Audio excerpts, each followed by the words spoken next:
Hello students, कैसे हैं आप लोग। मेरे चैनल विधि सारथी में आपका स्वागत है। और हमारा जो ये वीडियो है ये आईपीसी से रिलेटेड है। मीन्स नया जो अब आया है भारतीय न्याय संहिता, और टॉपिक है हमारा मिलीजुली आपराधिकता। देखिए, मिलीजुली आपराधिकता कहते हैं, सामान्य आशय कह दें, या सामान्य आशय के अग्रसरण में किया गया कार्य कह दें। ये सारे एक ही टॉपिक है, एक ही क्वेश्चन है। इसके आंसर को हम आपको एक्सप्लेन कर रहे हैं इजी लैंग्वेज में समझाने के लिए, जिससे जो भी मटेरियल है आपका, आप उसे लें, मार्केट के मटेरियल को जो भी है उसे खोलें और उसको पढ़ेंगे तो आपको इसे समझने सुनने के बाद में अपने आंसर को समझना इजी हो जाएगा। तो ये जो मिलीजुली आपराधिकता ये क्या है? मिलीजुली आपराधिकता है एक सामान्य नियम है। एक व्यक्ति ने अपराध किया, उसके लिए वही दोषी होगा, परंतु यदि वो अपराध कई व्यक्तियों द्वारा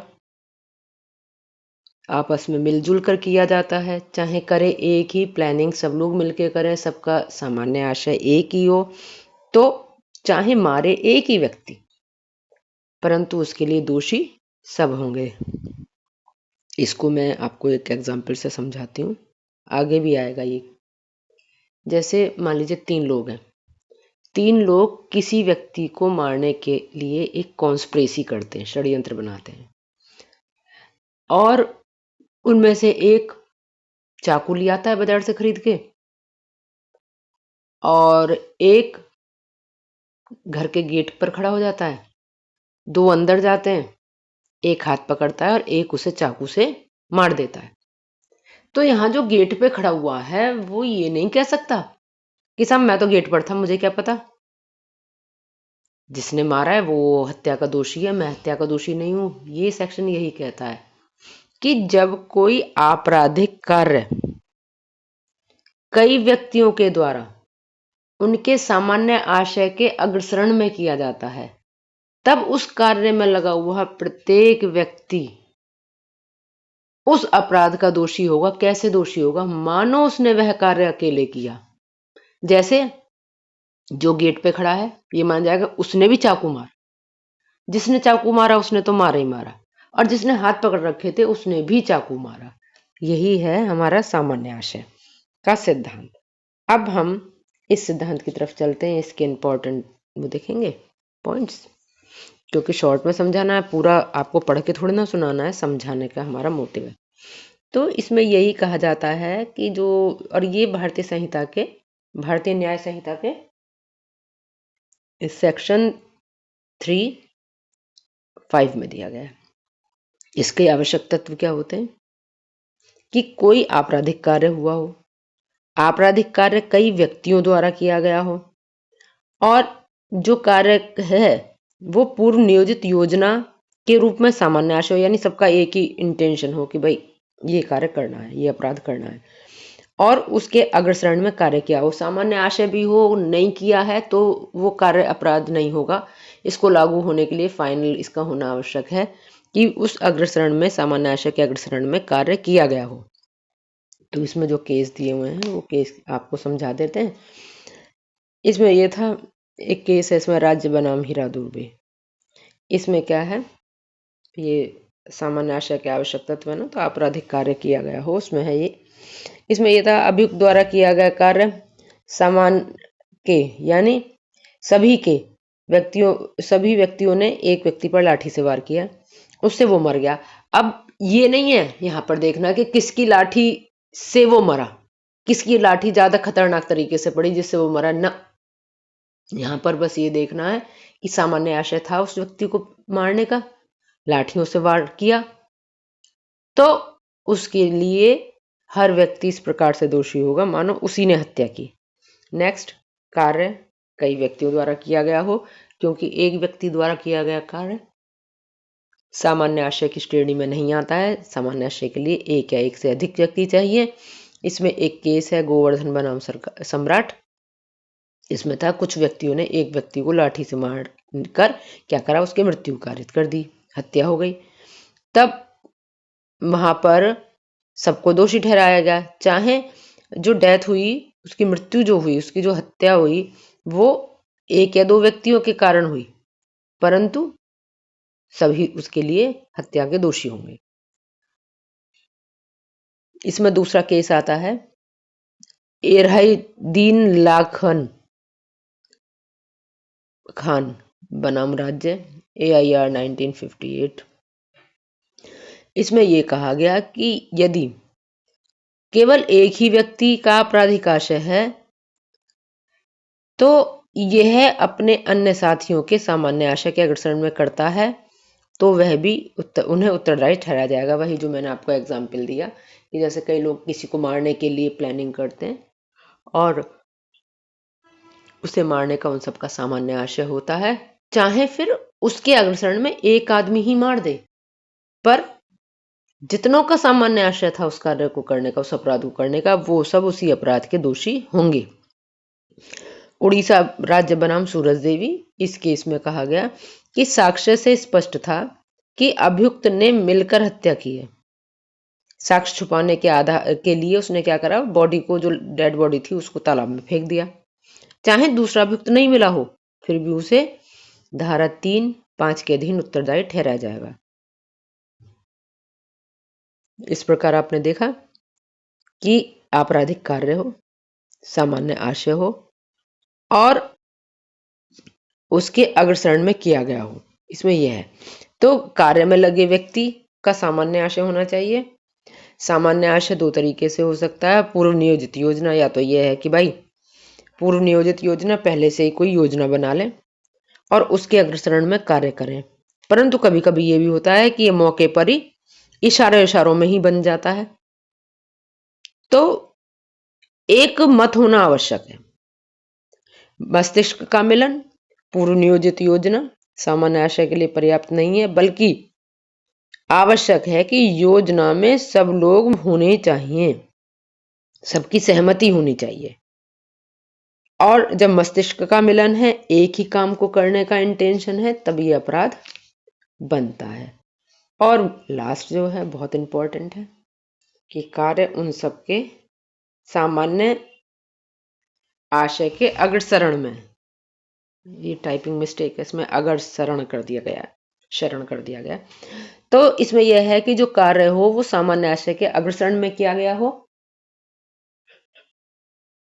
यानी कि आपका सामान्य आशय है वो अपराध नहीं होगा जब तक कि उसके अग्रसरण में, उसको आगे बढ़ाने में, उसके फॉलो करने में कोई कार्य ना कर दिया गया हो, तब तक वह कार्य अपराध नहीं होता।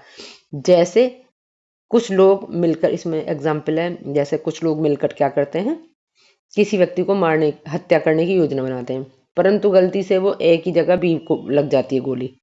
तो यहाँ कई अभियुक्त जो थे उनके द्वारा किया गया कार्य सामान्य आशय के अग्रसरण में माना जाएगा, चाहे उस व्यक्ति की जगह किसी और की मृत्यु हो गई। इसमें बहुत लीडिंग केस है, बहुत लीडिंग केस है प्रीवी काउंसिल महबूब शाह वर्सेस एम्परर।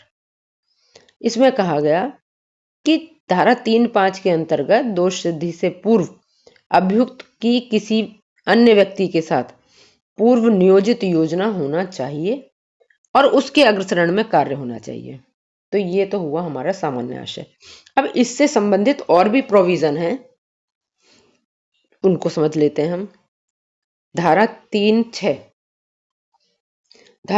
कहती है कि कोई कार्य जो इस कारण आपराधिक है कि वह आपराधिक आशय, ये गलत टाइप हुआ, जाकर है, आशय और ज्ञान से किया गया। देखिए, सबसे पहली चीज, किसी भी कार्य को अपराध घोषित करने के लिए आवश्यक है कि वो क्रिमिनल इंटेंशन और नॉलेज से किया गया हो। यदि आपराधिक आशय के साथ या ये कार्य अपराध है, इस ज्ञान के साथ कोई कार्य नहीं किया गया है, तो वो अपराध घोषित नहीं किया जा सकता। जैसे कि किसी व्यक्ति को, एक व्यक्ति ने खीर दी और उससे ये कहा, उसने, एक आदमी ने अपने नौकर को खीर दी और उससे कहा कि इसको टेबल पर जाकर रख दो, जो मेहमान आए, उसने रख दिया, जबकि उस खीर में क्या था, जहर मिला हुआ था। उसका ना आपराधिक आशय था नौकर का, ना उसको ज्ञान था कि इसमें क्या मिला हुआ, उसने तो एक सिंपल खीर मानी, मालिक ने कहा है दे दो जाके। तो ना आपराधिक आशय था, ना आपराधिक ज्ञान था, इसलिए उस नौकर के द्वारा किया गया कार्य अपराध नहीं होगा। कब अपराध होगा? अपराध होगा मालिक का कार्य जिसका आपराधिक आशय था और आपराधिक ज्ञान था। तो सामान्य आशय का में ये बताया गया है कि कोई कार्य जो आपराधिक आशय और ज्ञान से किया गया है, तो प्रत्येक व्यक्ति जो उस आपराधिक आशय और ज्ञान के साथ उस कार्य को करता है, यह माना जाएगा कि वह उस अपराध को करता है। यानी जो मालिक था, अगर मालिक के साथ 2-3 लोग और जुड़े हुए थे तो उन लोगों का आपराधिक आशय ज्ञान था। तो प्रत्येक व्यक्ति जो उस खीर में जहर मिलाने के उद्देश्य से, जो मेहमान आए थे उनको मारने के उद्देश्य से सामान्य आशय था जिन लोगों का, वो लोग दोषी होंगे क्योंकि उनका आपराधिक आशय भी था और आपराधिक ज्ञान भी था। परंतु जो नौकर है जिसने उसको सर्व किया, वो किसी भी अपराध का दोषी नहीं होगा क्योंकि ना उसका आपराधिक आशय है और ना ज्ञान है। इसमें नेक्स्ट चलते हैं हम। किसी अपराध को गठित करने वाले कई कार्यों में से किसी एक को करने में सहयोग कर देना, यह है हमारा धारा 3(8). इसके अनुसार इसे समझ लीजिए, जब कोई कार्य कई कार्यों से मिलकर बनता है, जब कोई अपराध कई कार्यों से मिलकर बनता है, तो कोई भी व्यक्ति जो उनमें से किसी एक काम को करके भी साशय सहयोग करता है, यह माना जाएगा उसने पूरा का पूरा वो अपराध किया है। इसे एग्जाम्पल से समझते हैं। जैसे कि 3 लोग एक कॉमन इंटेंशन रखते हैं कि एक आदमी को स्लो पॉइजन देकर मारेंगे। छोटी छोटी डोज बना लेते हैं उसकी पॉइजन की, कि एक बार जब मेरे घर आएगा तब मैं दे दूंगा, फिर जब तुम्हारे साथ बैठे खाने के लिए तब तुम दे देना, फिर तुम दे देना। इस तरह से उन्होंने कई सारी डोज बना ली। तो माना कि एक डोज से वो नहीं मरता, वो तीनों डोज से मिलकर जब 3rd डोज पहुंच गई तब वो मरा। परंतु उन तीनों का आशय क्या था? उसको मारना। तो यहां चाहे किसी ने पहली डोज दी चाहे दूसरी दी, नहीं देखा जाएगा, कोई महत्व नहीं है। क्या माना जाएगा? जिसने भी उस कार्य में सहयोग किया वो उस व्यक्ति ने उसकी हत्या की है। पहले वाला ये बचाव नहीं ले सकता, साहब मेरे दिए जहर से थोड़ी मरा, मेरे दिए जहर से तो उसका कुछ होता भी नहीं। दूसरा भी नहीं कह सकता ये तो तीसरे के जहर से मरा है ना, क्योंकि आप तीनों का आशय था उसको स्लो पॉइजन देना, अलग अलग डोज देना, कई कार्यों से मिलकर अपराध बना वो। तो कोई भी व्यक्ति जिसने उसमें एक कार्य करके भी सहयोग किया, ये माना जाएगा उसने पूरा का पूरा अपराध किया है। नेक्स्ट चलते हैं। इसमें आपराधिक कार्य में लगे व्यक्ति भिन्न भिन्न अपराधों के दोषी होंगे। इसको पहले एग्जाम्पल से समझ लेते हैं। जैसे आप सड़क पर जा रहे हैं, आपने देखा एक भीड़ इकट्ठी है, भीड़ में 2 लोग लड़ रहे हैं, ए और बी, इन दोनों की लड़ाई चल रही है। बी को बहुत गुस्सा आ रहा है, बहुत गुस्सा आ रहा है, झगड़ा जनित आवेश, जो आपने वो वीडियो देखी होगी, सुनी होगी ये वाली, जिसमें कल्पेबल होमोसाइड, आपराधिक मानववध, हत्या कब नहीं होता है, हत्या कब आपराधिक मानववध होता है, वो जो एक्सेप्शन है हत्या के, उसमें है झगड़ा जनित आवेश। झगड़ा हुआ अचानक, बिल्कुल सही सलामत था, झगड़ा हुआ, झगड़े में बहुत तेज गुस्सा आया, इतना तेज गुस्सा आया कि वो आपा खो बैठा और जो हाथ में आया उसने उसे मार दिया। मारने से वो व्यक्ति मर गया। तो ये मर्डर नहीं है, ये आपराधिक मानववध होगा। तो 2 लोग लड़ रहे थे, ए और बी। बी को बहुत तेज गुस्सा आ रहा था। समझ लीजिएगा, काम एक होगा पर अलग अलग दंड मिलेंगे। सी जो पास में खड़ा था उसकी ए से दुश्मनी थी। सी ने सोचा इससे अच्छा क्या मौका मिलेगा मुझे, उसने बी को जो बहुत तेज गुस्सा आ रहा था उसके हाथ में चाकू पकड़ा दिया और बोला मार दे इसे। बी गुस्से में था ही, उसे अपना कंट्रोल था ही नहीं, सेल्फ कंट्रोल खत्म था, उसने लेके उस चाकू से ए को मार दिया। यहां क्या काम हुआ है? यहां सिर्फ एक काम हुआ है, ए की हत्या। समझ में आया? ए की क्या हुई? हत्या हुई। यहां पर क्या हुआ फिर?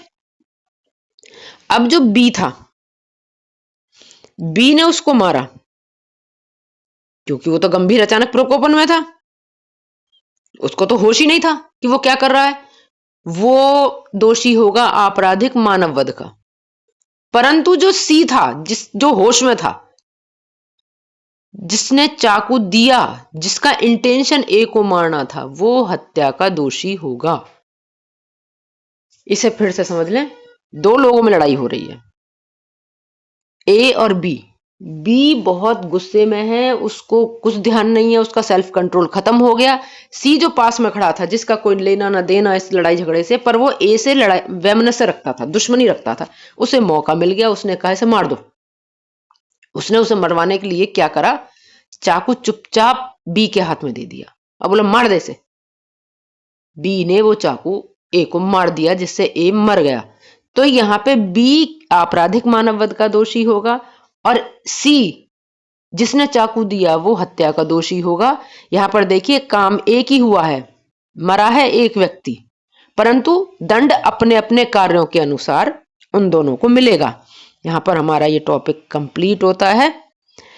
और जो सामान्य उद्देश्य है और सामान्य आशय, सामान्य उद्देश्य में अंतर, ये दूसरी वीडियो में है, उसको आप देखिएगा।